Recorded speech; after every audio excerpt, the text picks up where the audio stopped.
देख रहे हैं नया भारत दर्पण समाचार और मैं हूं आपके साथ कीर्ति सिंह। आइए रुक करते हैं खबर की ओर। उत्तर प्रदेश सरकार के राज्य मंत्री सुरेश पासी ने पूर्व मुख्यमंत्री अखिलेश यादव पर बोला हमला।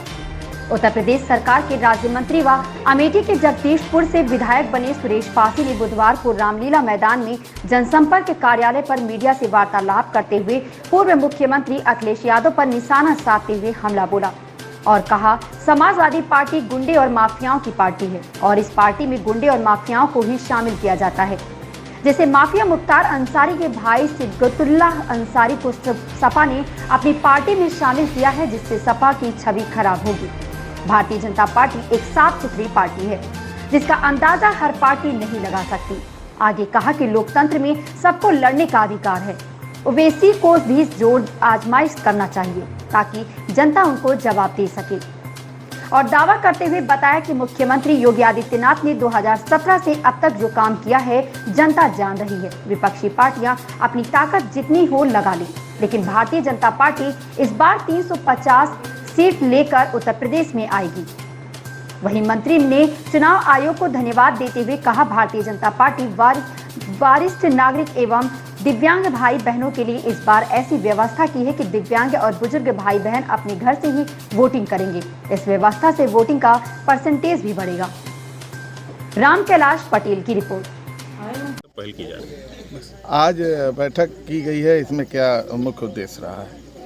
प्रत्येक शनिवार को सुकुल बाजार विकासखंड के जैनमगंज कस्बे में हम 11 से 1 बजे तक बैठते हैं। प्रत्येक बुधवार को रामलीला मैदान में हमारा जनसंपर्क कार्यालय 11 से 1 तक वहाँ बैठते हैं। तो 1 बजे के बाद शाम को 8 बजे तक हम लोग गांव-गांव जाकर लोगों की जो भी जन समस्याएं हैं उनको सुनने का काम करते हैं, उनको निस्तारण करने का काम करते हैं। साथ में हमारे मंडल अध्यक्ष जी हैं राजेश सिंह जी और हमारे बहुत ही भाजपा के वरिष्ठ नेता अनिल सिंह जी हैं और हमारे सोशल मीडिया का काम देख रहे प्रशांत जी हैं, जगदीश पाठक जी हैं और हमारे इस गांव के प्रधान जी हैं बाबूपुर के बब्बू जी। तो ऐसे हम लोग, हमारे प्रधान भी रहते हैं, हम भी रहते हैं और हमारे वरिष्ठ कार्यकर्ता भी रहते हैं। हम सब लोग बैठकर सामूहिक समस्या सुनते हैं और उनको निस्तारण करने का काम भी। ओवैसी ने चुनाव लड़ने का ऐलान किया, उन्होंने कहा कि वो लैला हैं और जितने मंजनू हैं विपक्ष के वो सारे इकट्ठा होकर अभी बीजेपी को हराएंगे। क्या कहेंगे आप? अब हम तो कहना चाहते हैं कि ये लोकतंत्र है, इसमें सबको लड़ने का अधिकार है और ओवैसी को भी अपनी जोर आजमाइश करना चाहिए।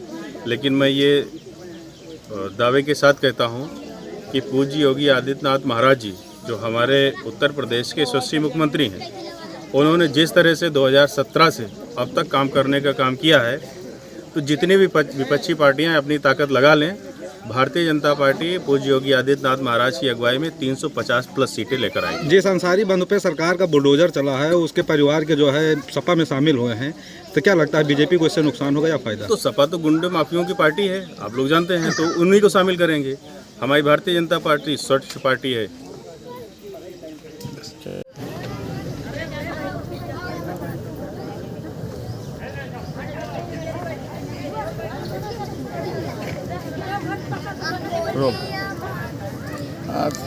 चुनाव आयोग द्वारा कुछ दिशा निर्देश जारी किए हैं, उससे लोगों को कितना फायदा होगा? सबसे पहले मैं आप सबके चैनल के माध्यम से चुनाव आयोग को धन्यवाद देता हूं कि जो भी हमारे 80 वर्ष के ऊपर के वरिष्ठ लोग हैं और जो भी हमारे दिव्यांग भाई बहन हैं, उनके लिए इस बार ये व्यवस्था की गई है कि उनके घर में बैलेट पेपर भिजवाया जाए और वो वहाँ से वोटिंग करें। इससे बहुत ही उनको सुविधा मिलेगी और वोटिंग का परसेंट भी बढ़ेगा।